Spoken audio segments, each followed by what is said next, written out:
Bom dia, agora 10 horas 5 minutos, horário de Brasília. Estamos aqui a postos para mais uma edição do nosso sua revista radiofônica matinal aqui nas ondas da Jovem Pan. Vem com a gente, estamos na sexta-feira, 17 de março de 2017. De volta às ruas. No dia em que a Lava Jato completa 3 anos, um de seus principais personagens, o doleiro Alberto Youssef, deixa a prisão. Qual é o, digamos, legado da operação até o momento? Augusto Nunes responde pra gente.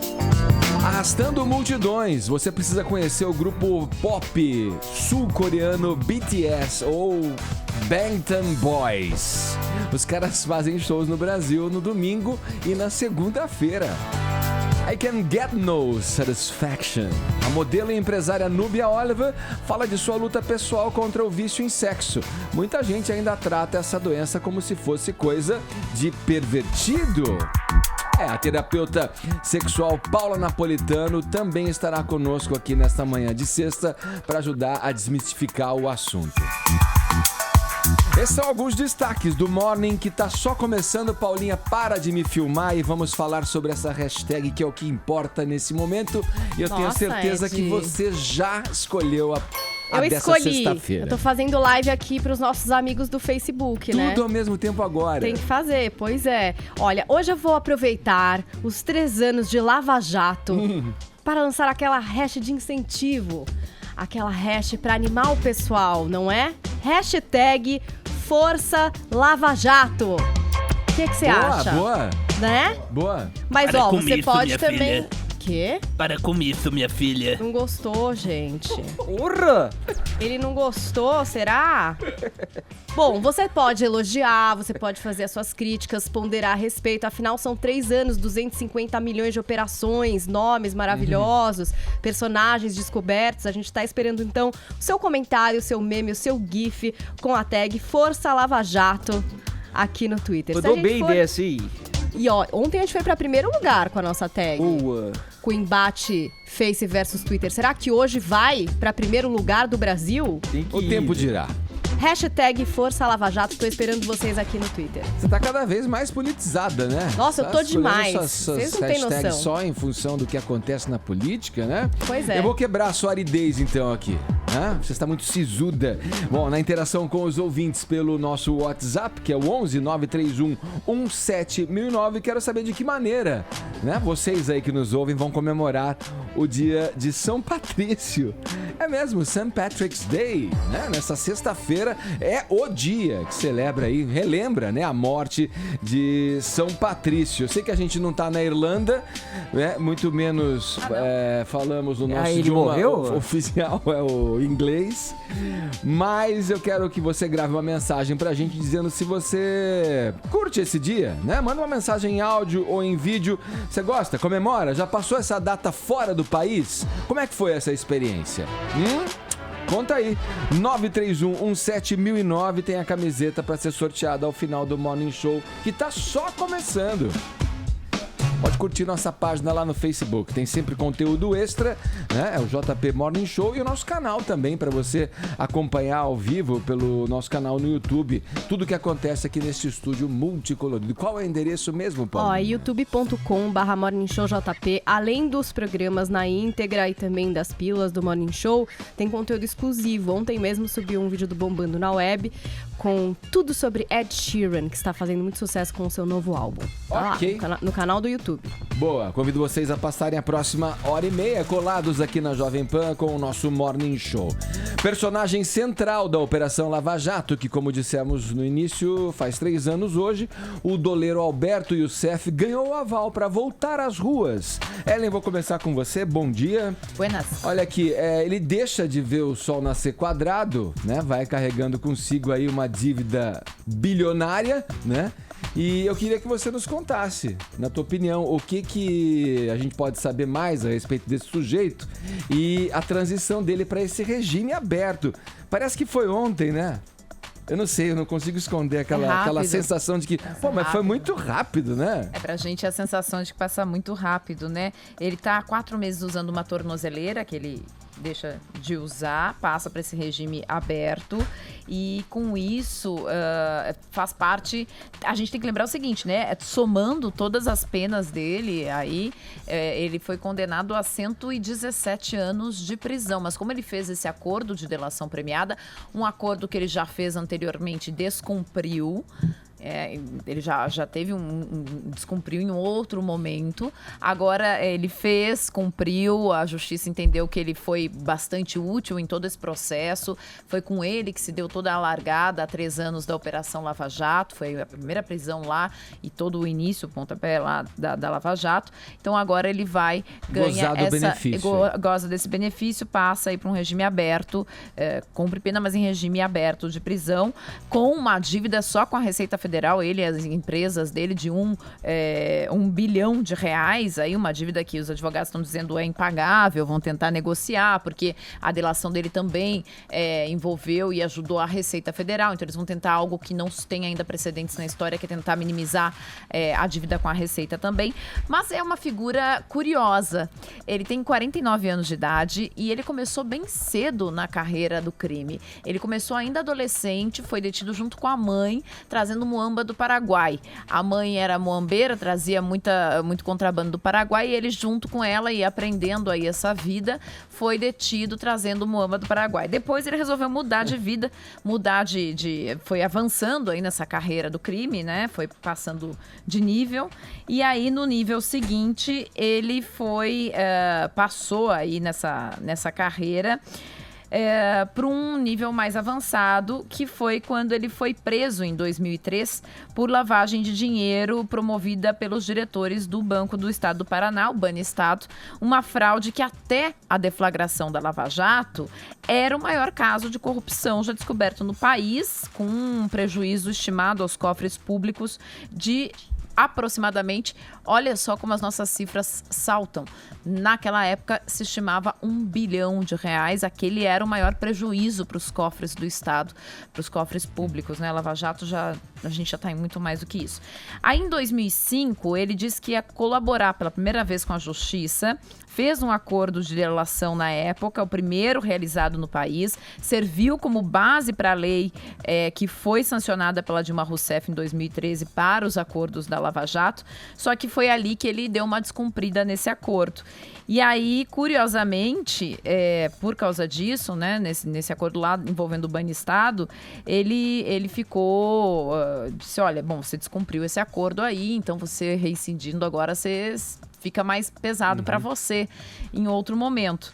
E quem cuidava desse caso do Banestado, na época, era o juiz Sérgio Moro. Então é a segunda vez que ele se reencontra. É um reencontro dele com o Sérgio Moro aí na Lava Jato, né? Houve este reencontro. Então ele é uma pessoa que tem uma trajetória longa aí no crime. Ele já teve idas e vindas. Ele agora, saindo da cadeia, deve lançar um livro contando a história dele. E os advogados prometem que agora ele não sabe exatamente o que ele vai fazer. Né? Não sabe como ele só sabe mexer com dólar. Assunto é que não falta. Eu tô com medo. Companheira, eu tô com medo de encontrar o Moro uma vez, imagine 2 vezes. A capivara dele é uma capivara extensa. A capivara é extensa dele, uma capivara né? extensa. Ok. É amante, é uma pessoa, uma figura, assim, bem interessante. Falando em amante, Paulinha, o Cefo já pegou, digamos assim, capa da Playboy. Vamos lá melhorar isso, vai. Ele já emplacou a amante. Foi ao contrário, né? Ele emplacou a amante na capa da revista. Pois a Tatiana de Souza Camargo. Saiu na Playboy por ser amante do Youssef, né? Não é isso? Só que agora não tá muito legal pra ela não, viu, Ed? Porque ela foi indiciada nessa segunda pela Polícia Federal. É porque a capa da Playboy acaba sendo uma denúncia. Fica uma denúncia. Olha a manchete lá. Ela sabia, né? Mas no caso, o que ela fez... Mostra tudo que sabe. Não foi em relação a ele, não. Ela que acabou se danando, porque ela tá suspeita de lavagem e ocultação de bens do doleiro. Então, o que parece que acontecia? Que Youssef transferia, a título de presente, coisas para sua amante. Por exemplo, um apartamento de R$871 mil. Botava no nome dela. Ela não declarou.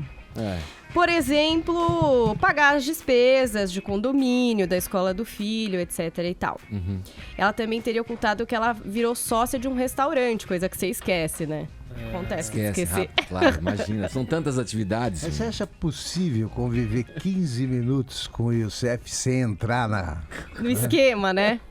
Pois é, aí... cumprimentar o Youssef e ficar conversando com ele. Em um minuto, você já tá comprometido. Você já tá envolvido. Alguma ele já fez. Pois agora a Tatiana, então, está indiciada. Lembrando que é a primeira etapa do processo criminal. Esse relatório que descreve aí tudo que ela não contou para a Receita Federal vai ser encaminhado ao Ministério Público Federal, que vai avaliar se tem provas suficientes para uma denúncia a esta capa da Playboy. Esses dólares aí cobrindo a periquita não vão servir para nada. Ela vai ser avaliada em outros feitos agora, né?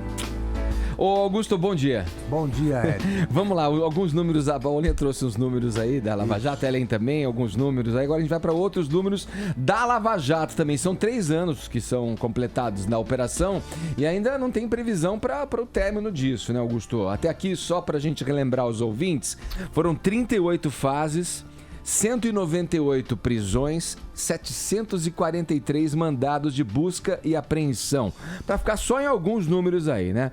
Vou te perguntar da seguinte forma: se um amigo teu, gringo, chegasse aqui, né, não entendesse patavina nenhuma, né, sobre o Brasil, não soubesse nada daqui, pedisse para você descrever essa operação, por onde você começaria e como você explicaria para ele, Augusto? Eu tentaria resumir da seguinte maneira. Quer dizer, primeiro, só uma observação aqui entre nós. Se a justiça brasileira seguisse o ritmo da Lava Jato, como mostraram os números apresentados por vocês, a história seria outra, né? A justiça não seria acusada tão frequentemente de lentidão. Mas eu diria o seguinte para o nosso gringo aí. Primeira lição da Lava Jato. Um juiz honesto e incorruptível. Um grupo de procuradores federais sem medo e dezenas de policiais, de investigadores da Polícia Federal dispostos a apurar tudo o que aconteceu, revogaram juntos dois mandamentos sórdidos que prevaleceram no Brasil durante séculos. Todos são iguais perante a lei, mas alguns são mais iguais que os outros. 2. Cadeia foi feita para os 3 P's: pobre, preto e puta. Isso acabou. Segunda lição: já não existem mais os condenados à perpétua impunidade. Quem diria que o maior empreiteiro do Brasil estaria na cadeia ao lado de 2 ex-chefes da Casa Civil, um ex-ministro da Fazenda, 3 tesoureiros do PT, etc, etc. 4. Foi desmontado, isso é fundamental, com o desbaratamento do Petrolão, o maior esquema corrupto da história. Eu estou falando do mundo e não do Brasil.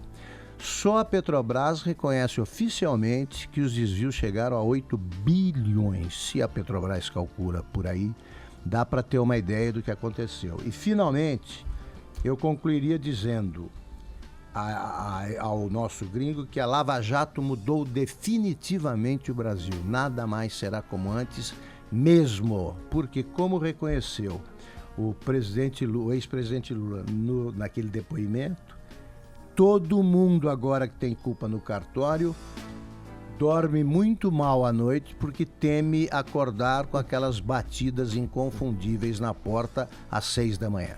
Tá certo.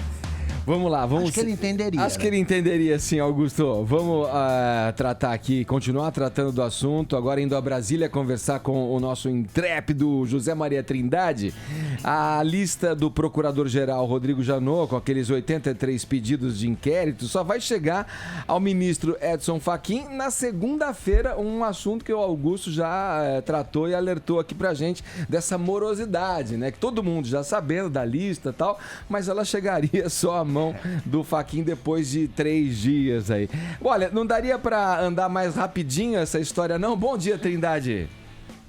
A burocracia necessária, né? Muito bom dia. Olha, Augusto, eu acrescentaria aí, a Operação Lava Jato mudou o conceito de justiça no Brasil, né? Mudou a cultura da política e acabou com o sono dos jornalistas que cobrem política e danificou de vez as sextas-feiras, né?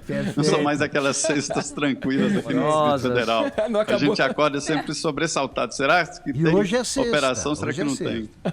E outra, o sobressalto, na verdade, para você é mais leve, vai, porque pior para quem está sendo investigado, viu, Trindade? Garante emprego, inclusive, né? Garantiu muito emprego por aqui, senão... Mas tá demorando, demora, sempre é moroso o processo, né?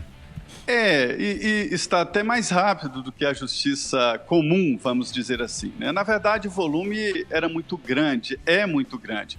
Eu acompanhei essa chegada desses pedidos, né? 211 pedidos, e foram 10 caixas, muita memória, né? Memória eletrônica de depoimentos, de operações da própria Polícia Federal. Então, houve toda uma catalogação, assunto por assunto, caso por caso. Então, vamos lá. São 111 pedidos, né? Petições, como dizem os causídicos, né?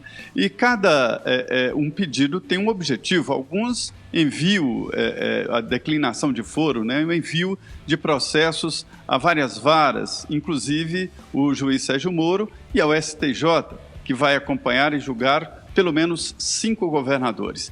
E neste caso aqui do Supremo Tribunal Federal, existem pedidos, né, para os poderosos, que são os acusados nesse processo que têm foro privilegiado. Deputados, senadores e ministros. São 117 citados em 83 casos. Houve uma separação ali, caso a caso. Alguns com um apenas investigado e outros até com 5 investigados e algumas figurinhas repetidas neste álbum da corrupção, né? Alguns constam em vários casos. Então, por isso, houve toda esta catalogação e agora, na segunda-feira, chega, portanto, às mãos do ministro Edson Fachin, o relator. É bom lembrar que não chega fisicamente às mãos, mas continua na sala forte, ali no 3º andar do Supremo Tribunal Federal. E ele vai decidir, então, primeiro sobre a abertura do sigilo. Não é tão simples, porque alguns advogados dos 78 delatores pediram para não abrir o sigilo, pelo menos de imagem dos delatores. Isso para evitar reações da sociedade, de alguns, né? E também são pessoas que não querem ser incomodadas e que até agora não têm imagem liberada. Isso dos 78. Então, são muitos fatos a serem decididos, mas o principal e imediato é mesmo a abertura do processo. Nós já estamos lá com HD de 1 giga, aliás, de 1 tera, para receber todas as informações. Legal, Trindade, outro assunto, outra conversa que eu queria ter contigo é a respeito dessa contraofensiva aí da Advocacia Geral da União contra o ex-presidente Lula, em razão desse processo que ele move, né, contra o Procurador-Geral da República, o Deltan Dallagnol. Que procó é esse exatamente? Explica pra gente, Trindade. É uma estratégia da defesa de reagir, né, do bateu e levou. Então, o ex-presidente Lula, através dos seus advogados, reage muito fortemente contra o juiz Sérgio Moro, tentou processar o juiz Sérgio Moro, e também o Deltan Dallagnol, que é aquela entrevista onde ele traça ali um organograma, tendo como chefe o ex-presidente Lula. Ele pede R$1 milhão, mas o Ministério Público entende que, na verdade, é uma agressão ao direito do Ministério Público. E a Advocacia Geral da União, que defende o doutor Deltan Dallagnol, e diz que ele não está atrás de R$1 milhão, mas sim atrás de intimidar o Ministério Público. Olha, eu tenho uma novidade sobre o ex-presidente Lula. O líder do DEM, o deputado Efraim Filho, me disse que Lula não será candidato. Isso porque o Supremo Tribunal Federal já decidiu que na linha sucessória da presidência da República, e evidentemente o presidente da República, né, não pode ter ninguém que seja réu. Lula já é 3 vezes réu. Então, ele não pode ser candidato. Quando apresentar a candidatura dele, passa pela lei ficha limpa, porque ele ainda não foi condenado em tribunal colegiado, mas que haverá um pedido no Supremo para levar a um candidato também esta extensão da decisão do Supremo de que ninguém na linha sucessória, presidente da Câmara, presidente do Senado, pode ser réu. Então, é um argumento muito interessante, muito importante, que toma como base uma decisão do Supremo de que um réu não poderá, em tese, também ser candidatos, ele não pode ser presidente da República. Faz sentido. Trindade, obrigado pela sua antecipação aqui pra gente no Morning Show. Bom trabalho pra você aí em Brasília. Um abraço. Eu só Muito obrigado, quero muito fazer bom uma dia. correção. Bom dia. Eu só quero fazer uma correção. Eu não sou réu em 3 processos. Eu sou réu em 5 processos. Esse Zé Maria tá me subestimando. Só perde pro Sérgio Cabral. Valeu, Trindade. O Zé Maria Trindade falando com a gente de Brasília aqui no Morning Show. Aí vocês reclamam, né? Fiquei até me perguntando aqui, caramba. E agora, depois desse Lula aí, né? Ele é penta. Falando com a gente, ele é penta, né? Bom, vamos lá. Augusto, você acha que só pra gente fechar, amarrar essa questão que o Trindade trouxe pra gente, vai longe essa queda de braço aí entre os que defendem o Lula e o próprio ex-presidente e os procuradores? Não vai. Isso vai ser decidido rapidamente e com base na razão, né? Ninguém precisa invocar a lei. No faroeste brasileira, que acabou por causa da Lava Jato, o bandido passava o filme inteiro tentando prender o xerife. E é isso que ele está tentando. Desta vez não dá. Se você processa um promotor ou um procurador, um representante do Ministério Público, porque ele te acusou, aí então o negócio está do avesso. O Lula de novo não vai levar. Os tempos mudaram. Boa. Vamos lá, vamos seguir aqui. Vamos encerrar essa primeira meia hora aqui do Morning Show falando sobre uma unidade humilde, modesta, bem modesta do Minha Casa Minha Vida. Ô Vini, que história é essa? Por que a kitnet vamos chamar assim, da apresentadora Ana Hickman tá fazendo tanto barulho nas redes sociais, hein? O que aconteceu? Olha, este caso parou o Brasil ontem, né? O Brasil ficou realmente intrigado com o tamanho da sala da apresentadora Ana Hickman. Ai. Eu não fiquei tão espantado assim, porque depois que eu fui na casa do Edgar... depois que eu fui na casa do Edgar, no final do ano, eu já não me espanto mais com nada. Pois é. Mas, obviamente... Você vai dar que os sem-teto estão de olho nisso. Você vai dar uma impressão O errada. Boulos vai pros ouvintes. acampar lá na frente da casa do Edgar. Não é nada disso. Isso aí perto da sala do Edgar não é nada. Mas olha só... O Edgar é o hippie com o maior pé direito que eu conheço. Que história, hein? Tá vendo, Paulinha? Me ajuda aí, pô. É brincadeira, gente. Manter o silêncio. Depois dessa, não sei nem o que falar. Sai na mara. Hippie hippie é filosofia de vida, não tem nada a ver com patrimônio, essas coisas, nada. Até parece, né? Eu com a conta negativa falando isso aqui com vocês. Vai, Vini. Vai. Veja que foi uma foto. sala. É uma grande É uma sala. senhora sala, né, Augusto? Quantas pessoas cabem na mesa? Dá pra Vamos contar. acampar aí. 12 pessoas. né? Mas a gente não- acampar. Dá pra acampar. Uma coisa que a gente não pode dizer a respeito dessa sala é que é uma sala intimista, né? Não dá. Essa foto foi tirada no ano novo, Edgar, mas acabou repercutindo apenas agora, Vini, né? e eu tô animado, posso fazer mais um comentário? Claro. Essa foto aí, pra conseguir tirar uma foto dessa sala, tem que ser com drone. Mas eu acho que foi. Eu acho que foi. Ou é drone ou é um mezanino, Gente, porque pra a quem casa não tá não termina vendo- aí, gente. Deve ter É. quarto, deve ter cozinha e outras cositas Pra mais, quem não né? tá vendo a foto, né? E você veja que tem cada pessoa num canto da sala, né? Coube Pode se todo espalhar, mundo. né? Impressionante, são 6 sofás, é realmente muito grande. E aí, claro que as pessoas começaram a fazer piadinhas na internet, né? No Twitter, eu separei alguns aqui. A gente pode começar a rodar aí, Bruno? Alguns tweets, olha lá. Na sala da Ana Hickman, as visitas e os funcionários se comunicam por mensagens de texto. Essa foi uma dos tweets. A sala da Ana Hickman é maior do que a minha casa. Aí ele simulou ali, né? Onde ficaria a cozinha, o quarto, o banheiro, a rua. Tá tudo na sala da Ana Hickman. O que mais que nós temos? Hoje eu tô mais cansada que a empregada da Ana Hickman. Verdade. Essa tem trabalho. Porque essa é só a sala, imagine os outros cômodos, né? Até o Maurício Meirelles fez um tweet. Tava fuçando aqui no Google Earth e olha o que eu encontrei. A sala da Ana Hickman. Tá do lado da Eslovênia. Bom, até a Ana Hickman entrou na brincadeira, né? Começou a ler essas mensagens, gostou e gravou um videozinho depois que a gente vai assistir agora também dela lendo alguns desses tweets. Eu tô morrendo de rir com tudo que a galera tá escrevendo aqui sobre a minha sala. Tá muito engraçado. Tudo que eu posso fazer na sala da Ana Hickman. Dá pra fazer baliza, dá pra fazer balada, dá pra fazer acampamento, fazer um churrasco na lareira. Temos aqui comparativos do tamanho de alguma coisa com a minha sala, dá pra encontrar os amigos, dá pra fazer, enfim. Tem gente dando sugestão de fazer um rolezinho na minha sala. Quer saber de uma coisa? Eu vou mostrar pra vocês tudo que dá pra fazer na sala da Ana Hickman. Me aguardem. Sabe uma coisa que dá pra fazer? O Edgar sempre fala, quem é que não pode, quem não deve ser convidado pra mesma festa? Nossa, pode convidar quem quiser. Lá, pode, cada um vai ficar num canto, né, Augusto? Verdade. É verdade. Então tivemos esse momento maravilhoso da internet, Edgar, a sala de Ana Hickman. Que beleza, hein? E até na nossa tag, hashtag Força Lava Jato, já chegaram piadas sobre a sala da Ana Hickman. Tem um meme, hoje a minha preguiça tá maior do que a sala da Ana Hickman. Tá falado. Agora 10h30, horário de Brasília.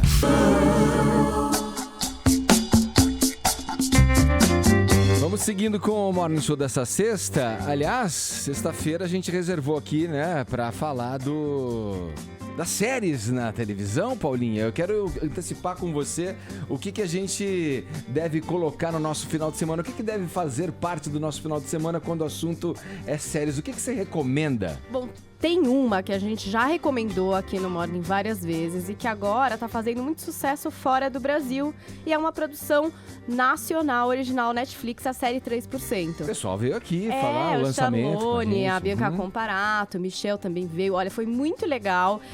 Muita gente aqui no Brasil tem mania de falar que tudo que é nosso é ruim. Eu não sei se vocês se lembram que eu defendi a série e achei muito bacana. Parece que no mundo inteiro tá acontecendo mesmo, Ed. E as pessoas na Turquia, em Hong Kong, Austrália, Canadá, França, Itália, Coreia do Sul estão assistindo sim 3% e curtindo muito. Inclusive nos Estados Unidos chegou a informação de que 3% é a série de língua não inglesa mais assistida por lá. Então, não sou mais só eu que tô falando, parece que muita gente se interessou pela história, que tem segunda temporada confirmada já em produção. E aí a gente tem algumas estreias bastante interessantes. Se a gente for seguir na Netflix, hoje foram disponibilizados os 3 episódios de Punho de Ferro. Quem está acompanhando o lançamento de séries de herói da Marvel na Netflix já deve ter assistido Demolidor, a Jessica Jones e o Luke Cage. Agora a gente tem a história do Punho de Ferro, que é um bilionário chamado Danny Rand, interpretado pelo Finn Jones, que ele retorna à cidade de Nova York depois de desaparecer por anos. E aí ele vai ter que tentar se reconectar com o passado, com o seu legado, com a sua família e também lutar contra elementos criminosos que corrompem Nova York, Ed. E aí, além dele lutar o Kung Fu básico, ele também tem um poder incrível, que é o tal do Punho de Ferro. Então, a partir de hoje, já estão todos os episódios na Netflix, bastante aguardada essa série. Por quê? Porque daqui a pouco, ainda esse ano, a gente vai ter os Defensores, que vai ser a união de todos esses heróis, né? Demolidor, Jessica Jones, Luke Cage e Punho de Ferro. E aí a gente tem uma estreia muito legal na National Geographic, que acontece no domingo, às 22 horas, e que é a primeira série roteirizada da National. Então não é um documentário, né? Que é o que a gente está acostumado a ver na National Geographic. É uma encenação e que vai trazer a vida do Albert Einstein. Então, Genius, a vida de Einstein, é protagonizada pelo vencedor do Oscar, o Geoffrey Rush, que venceu o Oscar por Brilhante em 97, mas ele também é o cara que treina o rei no Discurso do Rei de 2011, tem outros papéis muito legais no cinema. Ele é quem interpreta o velho Einstein. E aí a gente vai descobrir tudo sobre a vida de Einstein, não só suas descobertas científicas, mas também a relação que ele teve com as suas mulheres, as traições, como ele se relacionava com o filho, num elenco muito bacana. Então a gente vai acompanhar desde o jovem Einstein, adolescente, deixando de fazer a faculdade que o pai queria, indo para a Suíça, descobrindo a sua paixão pelas mulheres e também pela ciência, e vai acompanhar a vida inteirinha do Albert Einstein. Eu acho que é bastante interessante. Quem está envolvido na série é só gente legal. Além do Geoffrey Rush, a gente tem como produção executiva o Ron Howard, que é um cara famoso em cinema, é um cara de cinema, que fez o filme Uma Mente Brilhante, Apollo 13. É ele quem dirige esse primeiro episódio no domingo. Então, acho que é uma série bem bacana pra gente acompanhar. Lembrando que não é série documental. A gente tá falando de National Geographic, mas tá falando de série roteirizada. Então, tá aí pra vocês, estreia neste domingo, às 22 horas, essa série Genius, A Vida de Einstein. Eu fiquei super curiosa pra conferir. No elenco tem mais gente legal, a Emily Watson, de A Teoria de Tudo. Acho que vai ser uma coisa interessante, né? E a National vai exibir em 171 países, em 45 idiomas. E a gente vai ver antes dos Estados Unidos. A estreia vai acontecer antes no Brasil do que nos Estados Unidos. Então, tô ansiosa. Você não quer saber mais sobre Einstein? Não, eu quero saber sobre uma série. Um amigo meu me falou, nem sei se é nova, Paulinha. Vai. Vou lançar aqui pra você no improviso. Vamos ver hein? se eu sei, Aquela hein? Abstract. A Abstract é dos designers. É. E aí, é legal? É bacana? Um amigo meu recomendou muito fortemente. Assim. Então, é super legal porque traz a história de designers, o que eles fazem, aonde é que eles agem e tem a história de cada um deles. Você assistiu Chef's Table, que traz a história dos chefes de cozinha? Não A vi. gente tem até um episódio com a Alex Atala. Tá na 3ª temporada, inclusive nova, que entrou no Netflix. Essa vai na mesma linha, mas numa outra profissão, digamos assim. Sim. E é muito legal mesmo, tem muita gente fazendo maratona e assistindo. É uma boa dica. Boa dica. Esse assim, bate-papo vai até que horas?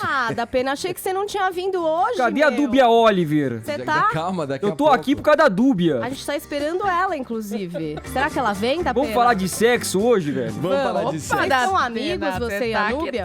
Fechou, Paulinha? Fechou, é isso, gente. Muita coisa pra assistir. Depois vão lá comentar no blog jp. Ela veio do meu lado pra me provocar, Barra velho. Paula Carvalho. Eu vim pra te alisar, pra você ficar calminho hoje, pra te segurar também, né? Vai saber. Se você se anima. Quero a Dúbia. É sexta-feira. Quero que você dê a pode hora ser, certa sei pra lá. gente aí da pena, vai. Agora 10h39, 10h40 agora, hein? Horário de Brasília.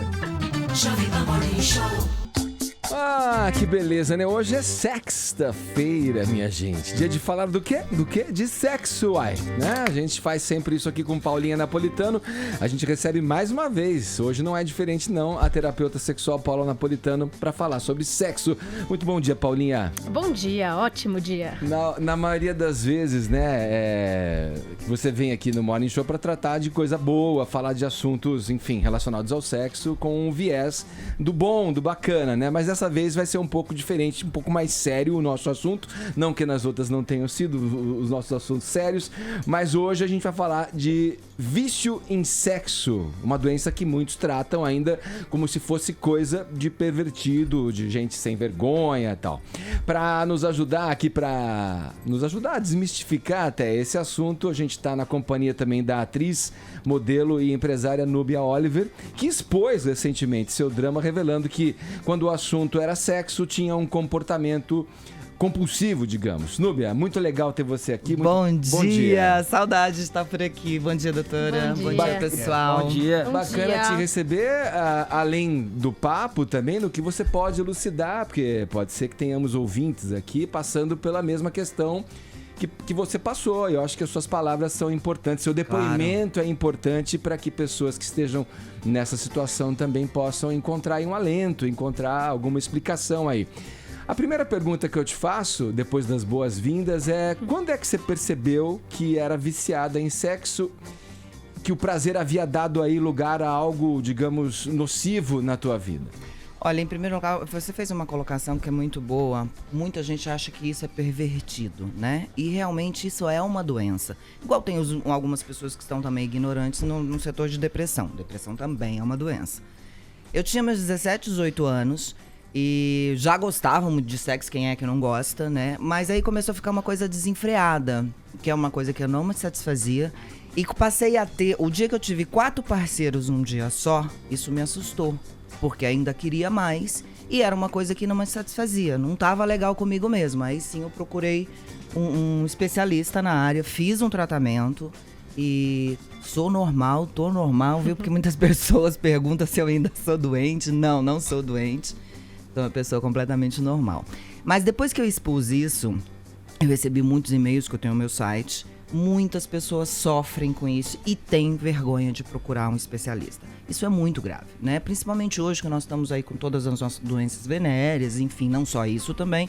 Eu acho que a pessoa, quando ela procura um sexo que seja legal, consensuoso, gostoso, É bom, mas quando é uma coisa desenfreada, é muito ruim. Isso acaba fazendo mal, né? É sofrimento, né? Paula, acho que ainda nessa questão da perversão, da associação com a perversão, né? Para quem tá dentro, enquadrado como um viciado em sexo, mas a gente tem que elucidar isso. É uma doença mesmo, inclusive ela está catalogada no Manual de Diagnóstico e Estatístico de Transtornos Mentais, né? Isso é uma coisa séria, né? De fato, né? Hoje a gente tem mais ou menos um percentual que a gente diria que 2% da população tem vício em sexo, né? Então, é um número considerável.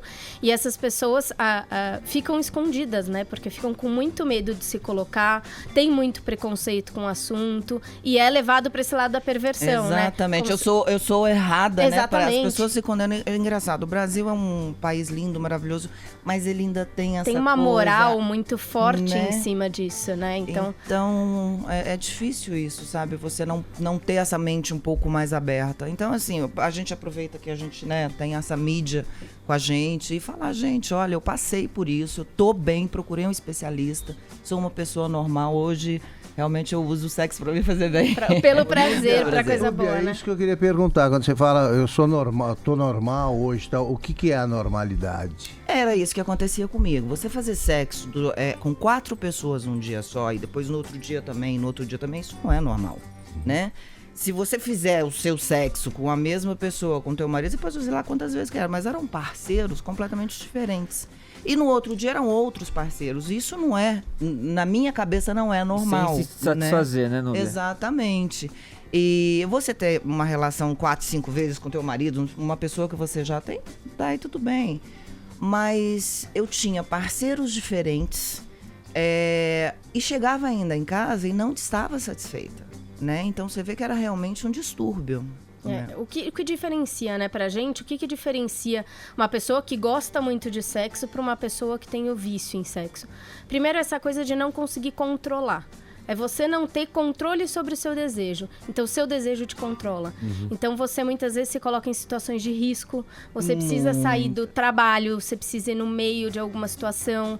Você se coloca em situações de infidelidades, mesmo tendo um parceiro fixo. Então, e é uma coisa que traz sofrimento. Não é um sexo gostoso que depois você se alivia, fica com prazer, deita ali do lado e ok.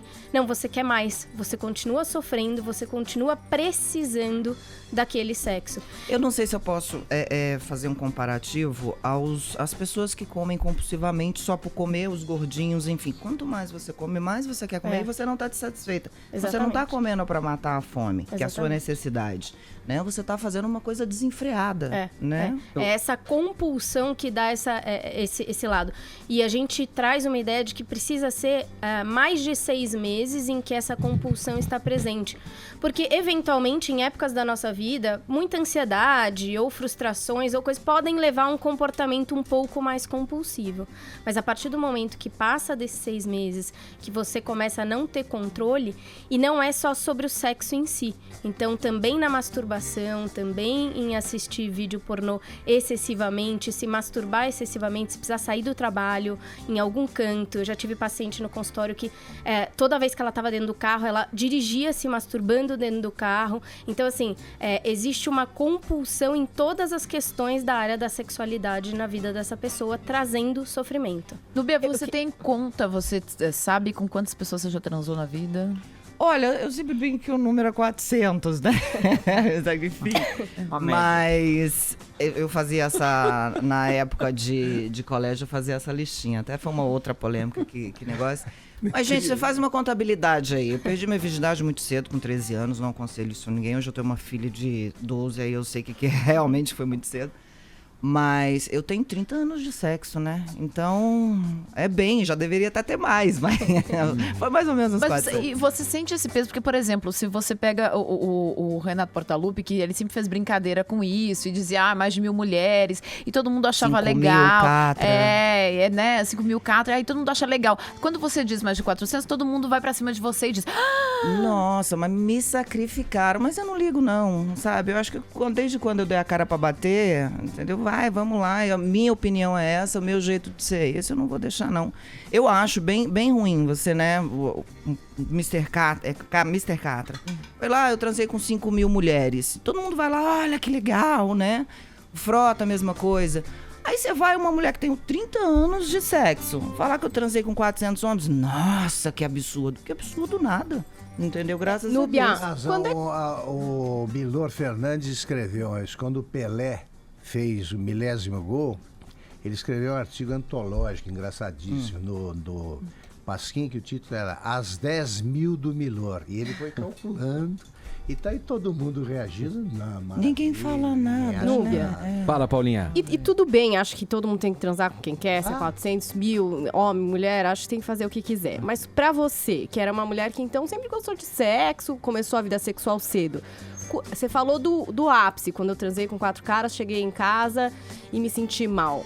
Mas quando que começou? A Paulinha falou de um prazo de 6 meses. Foi numa crescente? Teve um momento que você falou...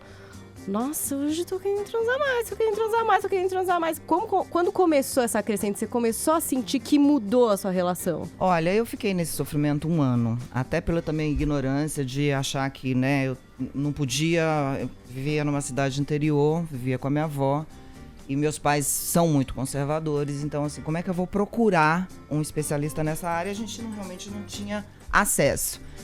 Aí depois de 1 ano, né, tendo esse comportamento, nesse dia eu me lembro muito bem, onde eu tive essas 4 pessoas, eu falei, isso tá me fazendo muito mal, isso não é normal. Aí sim você procura o especialista, ele vai te explicar todos os pontos, como a doutora aqui está explicando, e realmente que isso é uma compulsão, isso é uma doença, vai te fazer mal, te prejudica, te coloca em risco, entendeu? Então eu fiquei aí mais ou menos 1 ano para perceber isso. Meu tratamento, ele durou mais ou menos uns 2 anos, né? Porque aí você entra com ansiolíticos, gente, não vá tomar por conta própria, por favor, né? Com terapias, entendeu? Porque você não começa com remédio e na 2ª semana você já tá bem, né? Você tem um processo, é como uma depressão, você tem um processo de tratamento e depois de todo o desmame dos remédios. É muito difícil, porque além de você assumir que você tem um problema que você não sabe, você também não sabe que tipo de profissional e se tem algum profissional que consegue te ajudar nessa área, né? A terapia sexual ainda é uma coisa muito desconhecida para muita gente, né? E isso fica mais complicado ainda quando a gente fala das mulheres, né? E antigamente a gente não tinha essa expansão que a gente tem da internet. Qualquer coisa hoje você coloca no Google, né? Tá tudo ali explicado. A gente não tinha acesso, né? Então você ouvia de amiga, disso, daquilo. Então era mais ou menos E isso. a gente vê essa questão do machismo muito forte nessa questão. Então o que a gente estava falando aqui, o homem é incentivado. Nossa, transou com 5 ontem. Nossa, você é o cara. E a mulher não, o contrário, né? Então muitas mulheres que têm o vício em sexo não vão procurar ajuda por essa vergonha toda. Elas não contam pra ninguém muitas vezes essa situação e sofrem realmente caladas. Mas tem gatilhos pra isso? Você falou que a ansiedade, por exemplo, pode ser... Tem outros? Tem várias situações, né? Então, traumas podem ser gatilhos. Ansiedade é um dos principais gatilhos. Então, a gente não tá conseguindo administrar bem a ansiedade e joga pra alguma coisa. Tem gente que joga pra alimentação, tem gente que joga pra outras coisas, tem gente que joga pro sexo. Traições podem ser gatilhos pra essa compulsão. Então, várias situações podem ser gatilhos. E, normalmente, é um conjunto de várias, né? Fala, Vini. Ô, Núbia, dá pra citar algum caso de perda amorosa ou perda profissional durante esse período que você estava viciado em sexo? Olha, eu era muito nova, né? Não tinha essa coisa do romance, do namoro. E também acho que eu não queria me fixar em ninguém, não. Eu queria mais era o volume, a quantidade, aquela coisa toda. Sim. Mas não tive nenhuma perda amorosa, assim, não. Profissional? Não, eu não era só estudante nessa época. Eu não tinha começado essa bagunça toda. Ô, Núbia, você falou do dia de 4 pessoas, né? Fiquei me perguntando aqui na minha cabeça. Bom, acho que são amigos dela, né? Pessoas do círculo de amizade dela, né? Claro, não eram amigos assim, em si, mas eram amigos mesmo. Mas imagino que nessa compulsividade aí de sexo também você deve ter se colocado em situações de risco. Você buscava uma proteção para isso?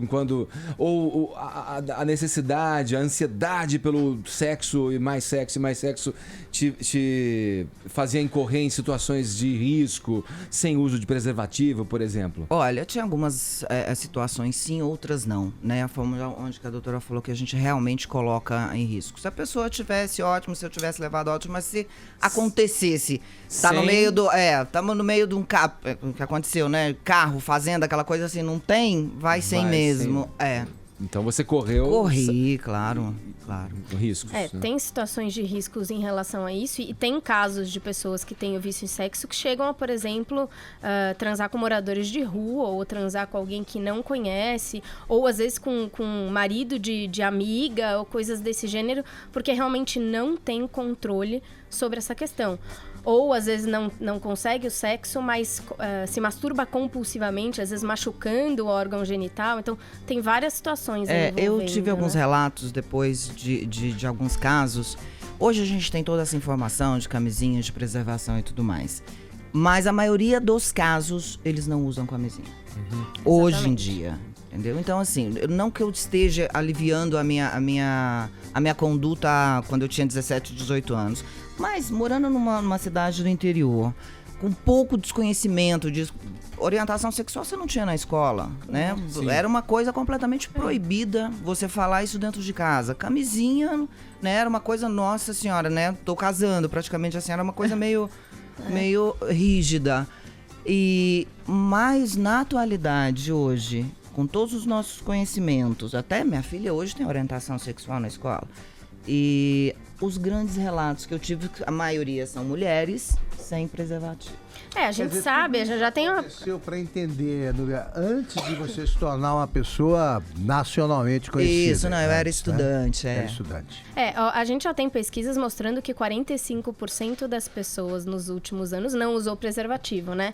Então já é uma situação de risco por si só. Quem tem a compulsão corre uma situação de risco muito maior. Lembrando que a gente está num surto de sífilis por aí, cada vez usam menos. Cada vez, infelizmente, estão usando Agora, menos. Núbia, você falou mais de uma vez, agora eu sou normal, eu tô curada, não sei o quê. Mas assim, vícios em geral, né? Quem trata com vícios em geral, sempre tem aquela história do só por hoje, é um dia de cada vez.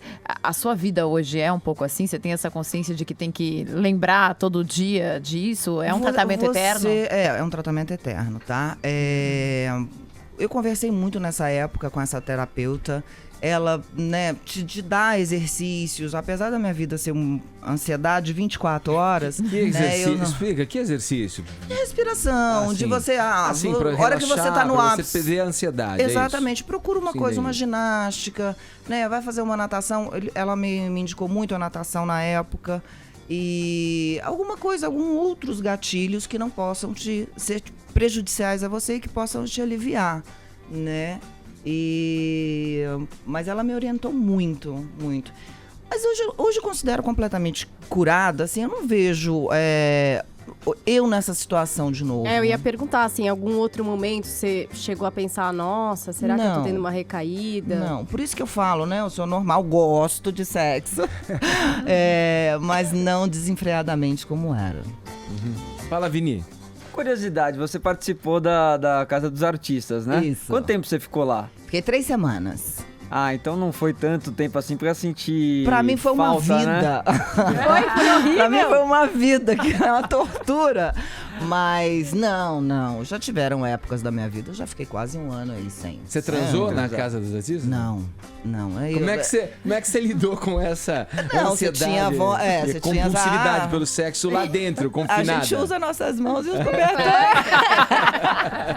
A gente consegue se aliviar. Ô, Núbia, você tá diante de um dos homens mais charmosos do Brasil, Vinícius Moura. Isso eu reparei isso na hora que eu entrei. Representa um risco pra você? Você falou que se sente curado. Pode ter uma recaída. Olha, hoje não. Hoje eu tô namorando, sou uma pessoa muito mais calma, né? Mas, olha, se eu tivesse solteiro, eu pegaria você. Vinícius, olha, salva de palmas. Eu também estou namorando. Não vamos nos comprometer, né? Olha aqui, eu queria agradecer a Paula Napolitano, pedir pra Núbia ficar um pouco mais com a gente. Vamos falar um pouco dos seus projetos atuais, o que você tá buscando na tua carreira profissional. E agradecer a Paulinha Napolitano, que sempre vem aqui às sextas-feiras pra falar sobre sexo no Morning Show. Pra saber mais, Paulinha? Obrigada. Pra saber mais, no blog sexplicando.com, a gente sabe mais desses assuntos. E fazer o pedido pras pessoas que estão sofrendo em relação a qualquer questão de sexo, que vá procurar ajuda, porque o sexo é pra ser prazeroso, saudável e com responsabilidade, né? Boa, obrigado, Obrigada. viu? Agora 11 em ponto, horário de Brasília. Jovem Pan Morning Show. A gente está aqui no estúdio com a Núbia Oliver, aqui falando sobre a sua compulsividade sobre sexo até agora, com a participação da nossa terapeuta sexual Paula Napolitano. Núbia, pra gente já saber um pouco mais do que você anda fazendo por aí, o que você tá? Você tá à frente de um projeto chamado Casa das Pimentinhas? Foi a final ontem. Do que se trata aí? É um reality show o portal da revista Sexy, e agora a gente já coloca ele no canal YouTube para vocês acompanharem desde o primeiro episódio. Um reality show de 2 meses, né, com as meninas, aonde definia, perante várias votações de provas, de internet, ontem nos jurados, quem seria a capa de abril. E aí ontem foi a final. E quem ganhou? Revela pra gente, então? Claro, não. Hoje já todo mundo sabe. É a Cris Lopes, Bárbara, né? Qual que é a Cris Lopes? Ela tá nessa foto? É a que tá grudada em mim de preto. Ok. A segundo lugar ficou a Rai Carvalho. Sabe que legenda eu daria pra essa foto, Núbia, aos olhos de um homem que gosta de mulher? Tanto faz. Foi muito bom. Pra mim primeiro dia. Não, tem preferências ali já. A gente pode começar uma discussão a respeito. Mas foi muito bom participar desse projeto. Assim, eu sou casada com a revista Sexy, né? Foram mais de 7 capas. Então eu tenho um carinho especial por eles ali. Então foi um projeto inovador da revista. E aonde eu fiz parte, foi muito gostoso. Boa, queria te agradecer, viu? Obrigada, eu quero aproveitar aqui o espaço de vocês.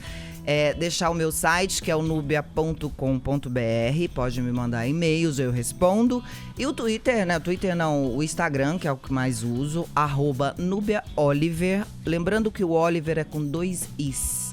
Aliás, e um bom dia pra todos vocês. Aliás, 2 Is porque é numerologia? Numerologia. Teve uma época, acho que foi em 96 isso. Era tanta de Oliveira que tava todo mundo meio que confundindo ali. Aí eu falei, vou fazer alguma coisinha diferente, Vamos mudar isso. E deu certo pra você? Depois você confia em numerologia depois de José Dirceu e todo mundo que foi trocando. Delcídio do Amaral. Delcídio do Amaral, aliás, depois Delcídio do Amaral acho e todo que por mundo. Uma certa época, assim, até eles deram certo, né? Estão dando errado agora, digamos assim. Não, mas pra mim, assim, vivo sem. Faço astrologia e numerologia todo ano, porque acaba mudando. Lógico, você não vai ficar naquela assim, só faço isso se hoje tiver esse número. Sim. Não, também aí não dá. Você tem um pouco de discernimento aí, né? Mas eu gosto muito. Legal, Núbia. Obrigado, viu? Obrigada a vocês, me chamem mais vezes. Boa, sorte pra você. Obrigado. Seguindo aqui no Morning Show, agora vamos lá com os ouvintes que participaram aqui mandando sonoras pra gente. Nossa hashtag também, Paulinha, rapidamente. Nossa hashtag Força Lava Jato. Força Lava Jato. Está aqui no Twitter. Você, por favor, participe, porque senão não tem prêmio. E olha que hoje Stamilo trouxe um reforço. Um livro do Twitter remanescente está aqui entre nós. Então, se a gente for para os assuntos mais comentados del Brasil, vai ter camiseta do Morning e livro do Twitter, queridos. Vamos remar, por favor, enfim. Hashtag Força Lava Jato. Boa, Paulinha. E aqui perguntamos sobre o St. Patrick's. Olha, até caiu, meu. O dia de São Patrick's. Secando esse livro. O livro verde, da cor predominante no dia de St. Patrick's, né? A gente comemora, os irlandeses, os britânicos comemoram o dia, celebram a morte de São Patrício nesse 17 de março. E a gente perguntou aqui pelo WhatsApp para você interagir, né? Se você já vivenciou algum dia desses no exterior, se você gosta, se você comemora ou não. E os ouvintes responderam atendendo ao nosso pedido. Vamos ouvi-los. Aqui o primeiro é o Thiago, Vini, é isso? Isso. Pessoal do Morning, aqui é Thiago de Jundiaí, tudo bem? Bom, como um bom brasileiro, comemorar esse dia de São Patrício aí tomando uma bela de uma cerveja. Porque brasileiro não vê a hora de ter um motivo para cair na farra e tomar uma gelada, né? Um abraço, bom dia aí para vocês. Bom dia, galera aí do Morning Show. Meu nome é José Augusto, eu sou de Taubaté e eu passei meu primeiro St. Patrick's Day em Toronto, no Canadá, em 2008. Eu estava fazendo um intercâmbio, não conhecia essa comemoração e foi bem legal. Deu para ter uma noção um pouquinho da Irlanda, um país que eu não conheço também. Um abraço a todo mundo aí. Abraço, obrigado pela participação. Tem um vídeo pra gente, pode soltar, faz favor. Top of the morning to ya. What's cracking? Aqui é Antônio, falando de Londres, na Inglaterra. Hoje é St. Patrick's Day, dia de tomar Guinness. Mas eu não vou tomar hoje porque eu não sou muito fã de Guinness, eu vou tomar Lager, cerveja normal.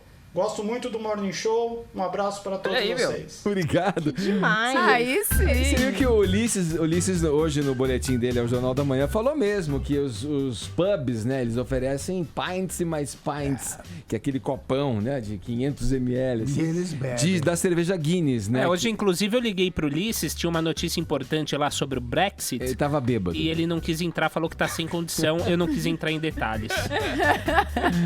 Aí, então tá, obrigado a todo mundo que participou, interagindo com a gente, mandando vídeos aqui, mandando as sonoras e o vídeo pro nosso WhatsApp. Agora a gente segue aqui com o que foi destaque no Twitter. O Léo Stamilo já está presente, já está na roda. Bom dia, Léo. Tudo bem, Edgar? Pessoal da mesa, ouvintes da PAN. Aí, recomendação do Nunes. Antes que comece. Vinheta recomendação. Não, assim, aproveitando a presença da Paulinha, talvez Fala, seja o caso de encaminhar o Vini para conversar com ela preventivamente. É verdade. Porque ele ficou muito animado. Tem um encaixe esse hoje é à o tarde tô no quieto consultório. aqui. Pronto. Senti uma vibe diferente no estúdio, foi isso? endereço, por favor. Vamos arrumar um encaixe nas consultas da Paulinha pro Vini, então, hoje à tarde. O Léo Stamilo é o diretor editorial do Twitter na América Latina, tá aqui para falar pra gente, como eu disse, sobre os destaques do Twitter ao longo dessa semana. Vamos lá, Léo, a gente começa por... Notícias, né? O que bombou no noticiário dessa semana no Twitter. Uma notícia muito triste, uma tragédia que lembrou bastante, apesar de ter sido muito diferente do que aconteceu em Aparecida, em Minas Gerais, mas as imagens eram muito parecidas, as enchentes no Peru. Putz, verdade. E as pessoas compartilharam muito esses vídeos no Twitter, né? Os peruanos tweetando bastante essas imagens que rodaram o mundo, porque elas são realmente muito impressionantes. A gente separou algumas delas. A hashtag PrayForPeru ficou trendando bastante tempo globalmente. As imagens, essa imagem que o pessoal que está acompanhando o streaming e que está vendo dentro do Twitter no Moments da PAN é muito impressionante. Quer dizer, uma mulher sai do meio dos destroços, né, num verdadeiro mar de lama, que está na rua da cidade ali. É impressionante a imagem. É realmente impressionante. Já são mais de 60 mortos no Peru e as pessoas, enfim, as equipes de resgate ainda estão trabalhando na contenção das águas dos rios que não suportaram a quantidade de chuva que aconteceu no Peru essa semana. Ô, Samilo, imagina que os 3 anos de Lava Jato também tenha tido destaque, né? Porque, afinal de contas, são várias fases. A gente deu os números aqui, vários investigados. E aí a gente buscou um olhar diferente para Lava Jato. E aí a gente foi atrás dos primeiros tweets. Quando a Polícia Federal foi para a rua pela primeira vez, há 3 anos atrás, a Polícia Federal tweetou 22 vezes explicando o que era a Operação Lava Jato, que até então ninguém tinha a menor ideia da onde ela chegaria, né, no impacto que essa operação teria até hoje.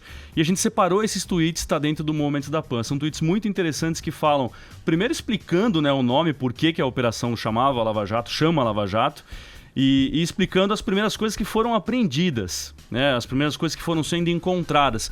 Na época, já era muita coisa, né, mas se a gente comparar com os números de hoje, aquele dia foi pequenininho perto do que a Operação Lava Jato revelou. Mas, gorjeta, é bastante interessante entender a Lava Jato olhando a partir desses tweets. Eram 400 policiais federais que estavam envolvidos naquele dia, cumprindo 130 mandados judiciais.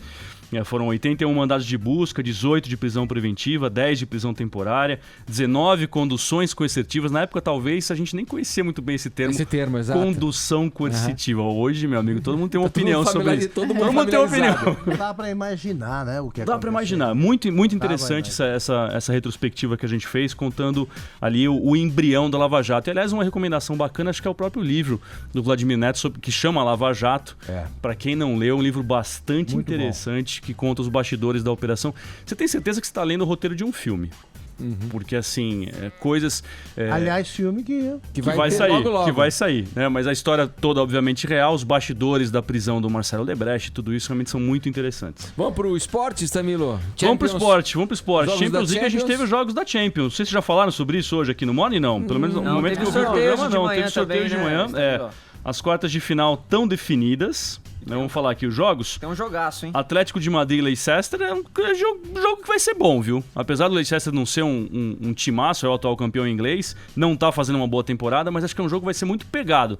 Porque o Atlético de Madrid é aquele time, né? É o mais sul-americano dos times europeus. Partido, né? Eu acho que vai ser um jogo muito interessante. Tem uma enquete para os ouvintes da PAN votarem, quem eles acham que vai passar desse duelo. O próximo duelo, Borussia Dortmund versus Mônaco. Aí também é um jogo que é muito interessante. O Mônaco é o time que mais marca gols na Europa. Acabou de eliminar um favorito, que era o Manchester City. Aliás, fiquei muito aliviado, viu, Vini, com a eliminação do City, porque assim o Palmeiras não vai ter risco de cruzar no Mundial com o Gabriel Jesus. Ah, verdade. Nossa. Acho que, não é isso, Nunes? Devia estar preocupado. Estamos todos muito aliviados. Estamos aliviados. Próximo jogo, Bayern e Real Madrid. Esse, meu amigo, é um jogo que vai sair lasca. Jogaço. Podia ser tranquilamente a final da Champions. Jogão. Juventus e Barcelona é outro jogaço, que a Juventus também tem um time bem encardido, um time que tem uma defesa forte, mas o Barcelona, depois da classificação heróica, eu acho que vai ser difícil segurar o Barça. Esses são os jogos das quartas de final. Eu tô torcendo muito pra uma final Barça e Real. Não sei se vai ser possível, mas enfim, seria maravilhosa. Nossa. É porque é sorteio, né, Nunes? Então eles sorteiam os jogos. Então a gente tem a possibilidade de ter essa final. Vamos ver, vamos torcer pra isso. E um resultado que surpreendeu em terras brasileiras foi a eliminação do Vasco. Isso quer dizer, em terras brasileiras o Vascão tá fora da Copa do Brasil. Tá fora da Copa do Brasil. Você sabe que a Copa do Brasil tem sido um osso duro de roer pros times grandes, né? Ou pelo menos ditos grandes, né? O Corinthians classificou jogando... bastante mal. São Paulo também classificou com um empate, quer dizer, os times estão ali, foram classificações que foram suadas. E que como é um tiro curto, né? Os times menores... É uma competição muito maluca, menores, na verdade. Eles dão a vida, né? Você tem jogos que acabam sendo super interessantes. A gente tem histórico, né, Nunes, de Copa do Brasil, de resultados assim, digamos, surpreendentes, né? Péssimas lembranças. Asa de Arapiraca. Ô, Vini, tá todo mundo conversando em alto nível, aí você vem e faz isso, cara, não te entendo. Aliás, o Corinthians é o único time grande do Brasil que nunca caiu pra nenhum time da Série B, Série C e Série D nessa competição, na Copa do Brasil. Todos os outros já foram eliminados. Eu não entendi o que você quer dizer com nunca caiu. Nunca foi eliminado. Ah, tá bom. Ah, sim. Na Copa do Brasil. Achei que você estava querendo não. mandar um fax aí pra cancelar as coisas. E falando do Vasco, quem tem Cristóvão, amigo, pode esperar tudo. Olha aqui, vamos em frente, vamos partir pra o quê? Vamos pra diversão. Vocês falaram já da sala da Ana. Eu tô esperando o convite pra conhecer a sua casa. Parece Eu já fiquei sabendo curioso que a sua casa, perto da sala, assim, humilha a Ana Hickman, então eu tô aguardando o convite. É raiz, né? Da Ana Hickman é Nutella. Juro pra você que quando eu vi a imagem, eu não fiquei... Você não ficou chocada? Um pouco espantado. Aquele jantarzinho de final de ano que rolou na casa do Edgar, entendi. Tem tweets muito engraçados. Ele não lembra de nada, ele esqueceu tudo. Pois é. Não tava bem? Não tava bem? Eu ouvi falar em amnésia retílica. Tem tweets muito bons, se vocês já mostraram alguns, o Vini trouxe alguns, brincando sobre a sala da Ana Hickman. Eu tô muito curioso agora pra ver o que a Ana vai fazer na tal sala, né? Porque ela fez uma provocação. Vocês não fazem ideia do que dá pra fazer na minha sala, e eu vou mostrar pra vocês. É quase uma quadra um pouco poliesportiva, né? A sala dela, né? Cara, se o Flamengo tiver problema com o Maracanã de novo, pode mandar jogo na sala. Mas você sabia que quando ela se estica ali pra ver televisão, né? Estica as pernas, a sala fica apertada. Talvez seja por isso, né? Talvez seja por isso que a sala é daquele tamanho. E mistérios, hein? Tivemos mistérios? Esse vídeo. Você viu esse vídeo, Edgar? Alguém descobriu. Eu vi. Paulinha, você ficou com medo? Seja sincero. Eu fiquei com bastante medo. Não dá, mas eu sempre tenho medo e acredito muito em coisas que eu vejo na internet. Fico até sem dormir às vezes. Esse vídeo é muito legal, um vídeo que apareceu quando o pessoal começou a compartilhar esse vídeo no Twitter, disseram que era num IML, né? Claro, então a coisa já tinha uma pegada mais fantasmagórica, né? Exatamente. Pra quem não viu o vídeo, tá no Momentos da Pan, tá lá no perfil da Jovem Pan, vocês vão ver esse vídeo. É um vídeo de uma porta de um hidrante num corredor escuro com uma luz piscante. O Vini assustou.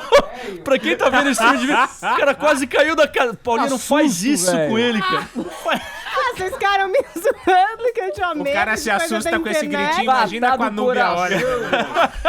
Pensando da Núbia aqui. O cara faz até xixi nas calças. Ele tá apaixonado. Velho. Maravilhoso. Sacaneou, tá todo mundo de fone, Paulinha. Porra. Caramba. Foi muito bom, Paulo. Pra quem não tá vendo o vídeo, a porta desse hidrante fica batendo nesse corredor escuro e a pessoa que tá fazendo o vídeo, ela vai se aproximando. Vini, calma. A pessoa vai se aproximando. Agora já passou, né? Agora já passou. E aí a porta para de bater, de repente. Né? Existem milhões de teorias explicando que diabo que aconteceu. Diabo não, né? Vai que aparece. Olha, é uma das teorias. O que tá acontecendo ali? O que tá acontecendo ali? Pra mim tinha uma pessoa ali dentro. Quando que esse corredor apaga, o cara sai lá de dentro e vai embora. Mas enfim, depois o mistério foi parcialmente desfeito, porque esse vídeo não foi gravado num ML, ele foi gravado numa escola É uma escola, né, Lu? A Lu que tá aqui comigo. É uma escola, né, Lu? É uma escola em Araucária. Em Araucária. Região metropolitana de Curitiba. Exatamente. Gente, mas uma escola é mais assustadora. É que no Brasil nem a assombração a gente espera, pode confiar, entendeu? Aonde que fica a assombração, se é mesmo. Aqui não dá pra confiar em nada, nem nos nossos fantasmas. É um fracasso mesmo. E pra vocês terem uma ideia do quanto que isso bombou, teve mais de 30 mil votos a enquete que a gente fez perguntando se esse vídeo era fake ou era um vídeo real. E aí 44% das pessoas, não sei, orei só pra ter certeza. Agora, se é fake, o que as pessoas fizeram pra montar isso daí? Não, eu acho que tinha alguém ali dentro batendo e aí saiu. Apaga a luz ali. Com certeza. Ô, Léo, olha aqui, eu sei que essa música aqui é japonesa, né? Chamada Made in o Made in Japan do Patufu. Essa é o Pizzicato 5, que é uma banda japonesa. Mas nós vamos falar, eu achei que combinou com o pop coreano, então nós vamos falar agora do tal do BTS. E eu quero que você agora apresente oficialmente. Pois é, devidamente. Afinal de contas, ela até já falou, os ouvintes ouviram a voz da... Quem é essa pessoa? Quem é essa pessoa? Essa pessoa é a Luciana Galastri, que é uma das editoras do Moments, que trabalha com a gente lá no Twitter. E ela é nossa especialista sobre Korean Pop, especificamente sobre BTS. A gente falou na semana passada sobre o BTS aqui no programa, porque afinal de contas essa banda tá chegando no Brasil. Eles fazem um show em São Paulo domingo e segunda-feira, com ingressos já obviamente esgotados. E quando a gente comentou sobre isso na semana passada, os ouvintes do Morning já bombaram no Twitter pedindo música e pedindo mais informações sobre o BTS. E por isso eu trouxe a Lu aqui para fazer um manual, o guia de iniciantes do BTS, porque eu sei que nem todo mundo faz parte desse squad. Posso me fazer um teste aqui ao vivo? Manda. Eu posso considerar, Lu, que o Psy é o pioneiro disso aí ou não? Eu tô totalmente por fora. Não, eu acho que o Psy, ele popularizou uma cultura ali que já existia, só que não tava, né, saindo pra fora da Coreia. Com o Psy, a gente começou a buscar isso, a entender um pouquinho mais aquela coisa que é muito do pop coreano, que é aquele clipe com muitas coisas acontecendo, umas coisas bizarras, assim, que é essa estética típica deles.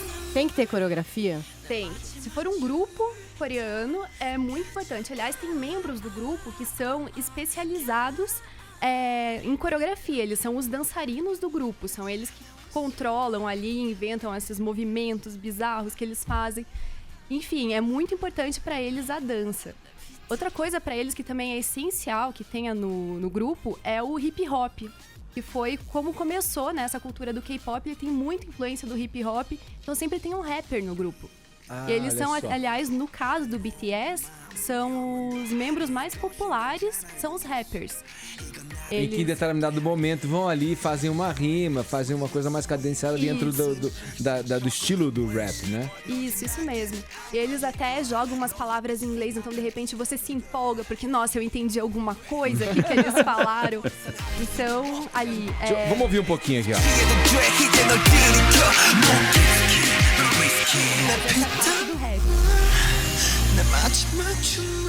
Aí vem a melodiazinha e tal. É uma receitinha. Mas quem são e como vivem? Quem é o BTS? Reproduzem, comem. Muito. Quem são eles, Lu? Então, quantos anos eles têm? Eles são meninos muito novos, são 7 meninos. O mais novo tem 20 anos, 19, aliás. O mais velho tem 24.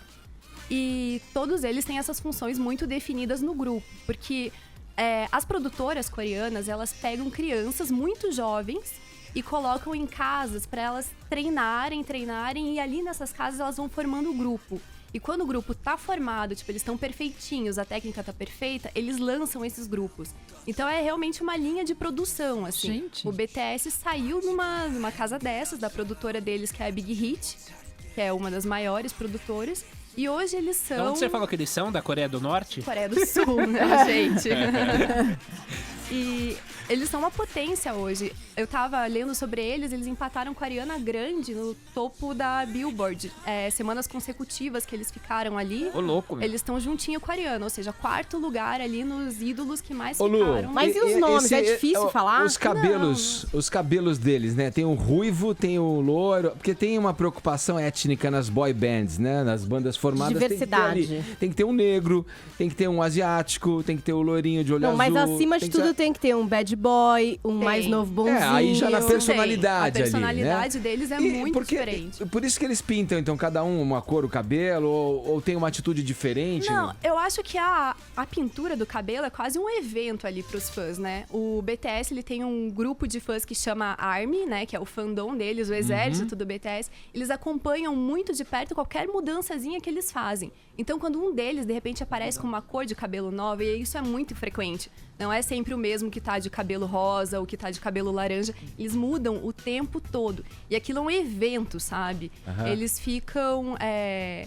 sobe tag no Twitter. Ai, o Jimin tá com cabelo rosa, gente. Vamos enaltecer. Eles são muito fortes no Twitter. Pra você ter Jimin uma ideia, tem que foram 3 gerar milhões de notícia, tweets né? só esse ano. Como são os nomes deles? Vamos ver se a gente consegue. Alguns, assim, vai. Não, Só pra tem o pronunciar. Jimin, que é um dos vocalistas. O Jungkook, que é... Jungkook? Isso. O segundo vocalista. Curioso. Jin... tá aí vendo vem aí? uma galera assim que coloca uns nomes mais artísticos, né? Eles misturam em inglês. Então tem o Rap Monster, que é o Rap Mon. O verdadeiro nome dele é Namjoon, mas ele é o líder do Gente, grupo. é muito complexo esse grupo. 7 pessoas que eu vou ter são que decorar. 7 pessoas. Muita gente. Tá. Enfim, e aí vai. Tem mais o J-Hope, tem... Quem mais? O Suga. O Suga é um dos favoritos, aliás, do fandom brasileiro. Ele é um dos rappers e ele tem um rostinho delicado, assim, é um menino lindo. E ele tem os singles próprios dele, enfim. Ele tem um fandom gigante, esse menino. Eu tô muito assustada com a fábrica de montagem. Não, Tô E muito dá pra explicar por que o BTS é o maior no Brasil? Olha, eu acho, isso é uma opinião minha, assim, eles investem muito no contato com os fãs. E esse grupo, esses meninos, eles têm uma personalidade muito cativante. Eles fazem vídeos ao vivo deles fantasiados, dançando, no treinamento, comendo. E brasileiro adora farofa, né? Então, festa, a gente tá ali comentando, falando. E eles amam fazer isso, eles amam fazer essa brincadeira, essa interação. Então, a gente tem essa coisa, essa troca com eles quase toda semana. Eles estão ali mostrando uma coisa nova. Ô, Lu, então vou ter que passar a palavra pro Augusto. Que é o nosso especialista de Korean Pop. Não tá se contendo aqui na Poucos cadeira? sabem, mas ele é muito fã do BTS. Ele quer fazer uma pergunta sobre o BTS pra você. Sobre o pop coreano. Eu, como me coloco no meu lugar, primeiro eu vou estudar o assunto. Você vai me fazer decorar alguns nomes, aí eu volto porque o Edgar gosta de me pegar nessa situação. Mas eu vou até conversar com o John Cook, glorioso, pra trazer os caras aqui no Ding Dong. Só vai ser difícil acertar a música deles, né? Tem uma tag genial, que é a hashtag BTSMemesBR. BTS melhor tag Memes de BR. todos os tempos. O que os fãs estão fazendo? Os fãs estão pegando fotos dos meninos do BTS e estão colocando eles com motivos super brazucas. Então tem esses caras com cocar, tem uma camisa da seleção. Já na promoção ali, o né? Edgar, ele esperava que eu respondesse algum banco envolvido na BTS. Alguma relação aí, Augusto, né? se eu fosse você, além de convidá-los pra estarem no centro do Roda Viva, eu pegaria uma música deles e usaria como trilha do Roda e meteria um chupa Chico Buarque. Olha aqui, estamos na reta final do programa. Queria agradecer a Lu Galastri. Falei direitinho. Léo Stamilo, obrigado, Léo. Até semana que vem, galera. Bom show do BTS pra vocês, tá? Muito obrigada. É isso aí. Olha, Augusto, um abraço, bom final de semana com muito pop coreano pra você, hein? Valeu, Ellen, beijo. Beijo, Paulinha. Beijo. Nossa. Tô séria agora pra não assustar que é ninguém isso? no programa. Nossa, tá bravo da pena, apareceu. Você tá tirando barato com a minha cara, é isso? Claro que eu tô, você só me enche. Eu amei que você quase desmaiou de medinho do meu grito. Foi demais. Vocês precisam achar essa imagem. Já tem. Tuitar muito essa imagem dele caindo na cadeira. Isso tem que ser um GIF oficial do Morning Show. Vamos isolar essa imagem, colocar na rede. É Já está, isso. na verdade, né? É o melhor final de semana. Valeu, com esse Vini. gif. Abraço. Um beijo, Arcon. Nubia Oliver, que é a única imagem que fica na minha cabeça desse programa. Acabou! Segunda tem mais, hein? Obrigado pra você que nos acompanhou até agora aqui nas ondas da Jovem Pan. Tchau, bom final de semana. Tchau, tchau. Olha aí, você que tá no canal oficial do Morning Show, pode se inscrever por aqui, ó. Esse é o caminho. Assim você recebe todas as notícias a toda hora, também pelo YouTube do Morning Show. Vai lá, ó.